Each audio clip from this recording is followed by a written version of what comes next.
Tahimik na tinanggap at pinagbunyi si Neil Marion Camban, ang two-time gold medalist, sa isang simple pero hindi malilimutang homecoming party sa Tapude Integrated School noong Martes, Pebrero 11 taong kasalukuyan. Buong pagmamalaki siyang sinalubong ng kanyang mga guro, kaklase at kaibigan bilang pagkilala sa kanyang natatanging tagumpay sa Soc Sargent Regional Athletic Association. Sa kanyang husay sa shot put at discus throw, matagumpay niyang naiuwi ang 2 gintong medalya, dahilan upang nagningning ang pangalan ng Tapude Integrated School sa larangan ng palakasan. Ang kanyang pagsasanay ay binuo sa disiplina, tiyaga at determinasyon. Bawat kilos ay patunay ng kanyang dedikasyon. Sa kabila ng kanyang tagumpay, si Neil ay kilala bilang tahimik at mahiyain, matipid sa mga salita, ngunit sagana sa sipag at tiyaga. Sa mga Olympic, para si Sir mag-focus lang, mag-practice para makapalaro. Ginakulbahan pero kayahon gid. Nalipay kay naka-gold. Papasalamat gid sa pagsuporta.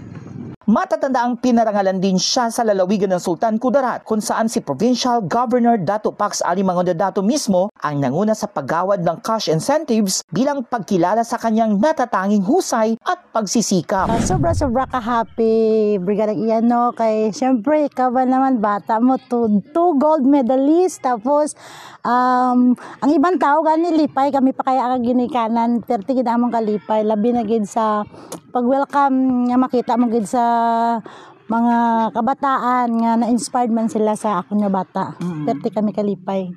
Dapat sa kinabuhi magbutang gid siya sang goal niya para maabot niya mga pangarap niya. Padayon lang gid siya sa iya ginahandom kay wala imposible basta manalig siya sa iyang kasarili. Higit pa sa medalya, ang kanyang kwento ay isang inspirasyon sa mga kabataang nangangarap na magtagumpay sa larangan ng sports.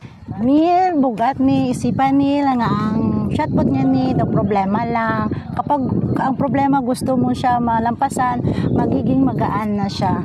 So, are Neil. Salamat.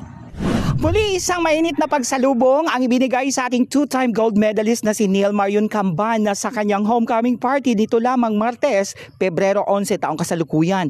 Isang patunay ang kanyang tagumpay na nasa sipag, tiyaga at determinasyon na kayang maabot ng bawat isa ang kanilang mga pangarap. Naway magsilbi itong inspirasyon sa lahat ng mga kabataan na patuloy na mangarap, magsumikap at huwag sumuko sa anumang laban ng buhay. Suportahan natin ang ating mga atleta, hindi lamang sa kanilang laban, kundi sa kanilang paglalakbay tungo sa tagumpay. In the heart of changing lives, ako po si Brigada Ian Alyo ng 91.3 Brigada News FM Dibak, the Music and News Authority.